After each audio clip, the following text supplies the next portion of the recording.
Spin it back 2-3 times to make sure all you can.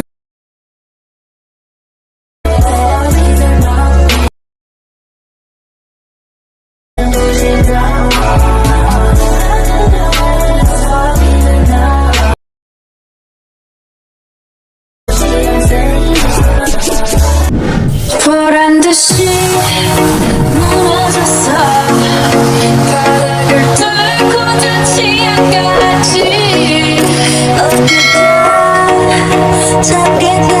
Hello guys! Welcome back sa aking YouTube channel.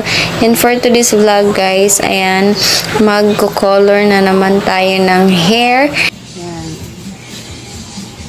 So ayan, dito sa baba, kukulayan ko ng green. Ayan. Ang kanyang ilalim. Tapos ayan. Sinection ko lang siya ng ganyan. Tapos dito din sa harap, may konting kasi gusto din niya ng green yung dito. So ayan, hinati ko lang yung sa gilid. Ayan.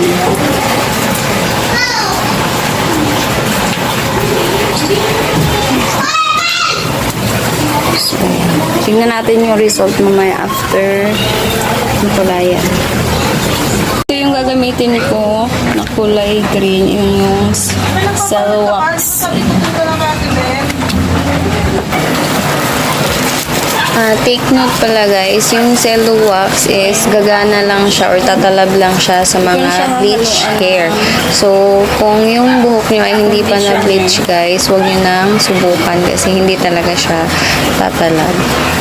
Ito kasing buhok niya guys is na bleach na siya ng 3 times. So, kaya pwede ko na siyang kulayan ng cello wax.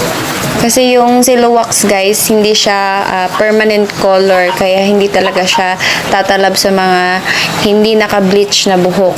Kasi parang lang siya guys, yung treatment with color. Kaya mabilis lang din siyang ma-wash out. So ayan, green na kanyang.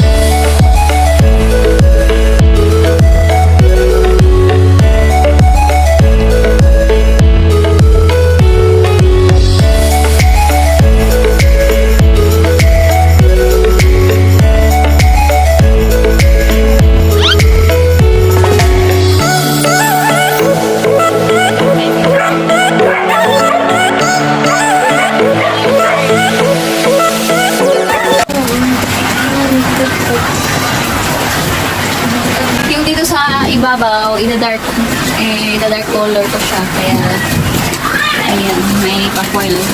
Para hindi mahawa yung kulay. Pag-black natin siya.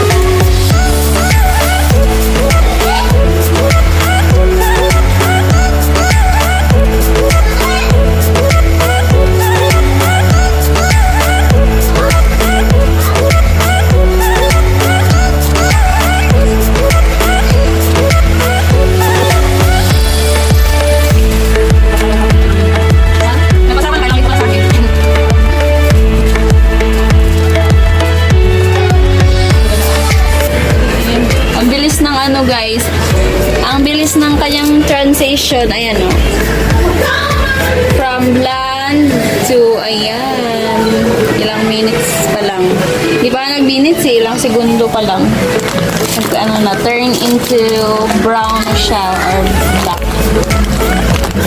Tapos na, inabot na kami ng gabi. Black na yung dito guys, hintayin na lang natin magpantay yung dito. Ayan, banlawan na natin after.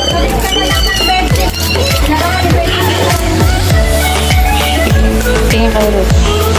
Ayan. So, ayan ang kanyang pag may flush.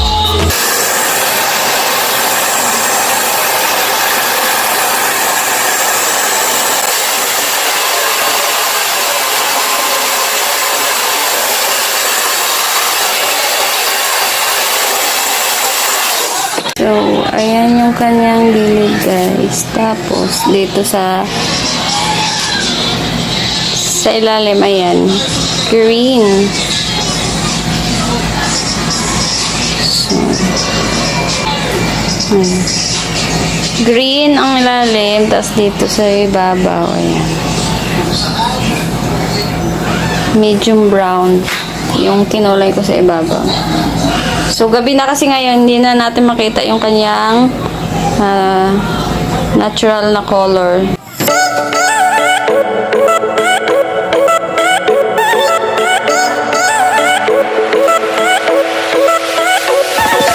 So, ayan, tapos ko na siyang planchahin.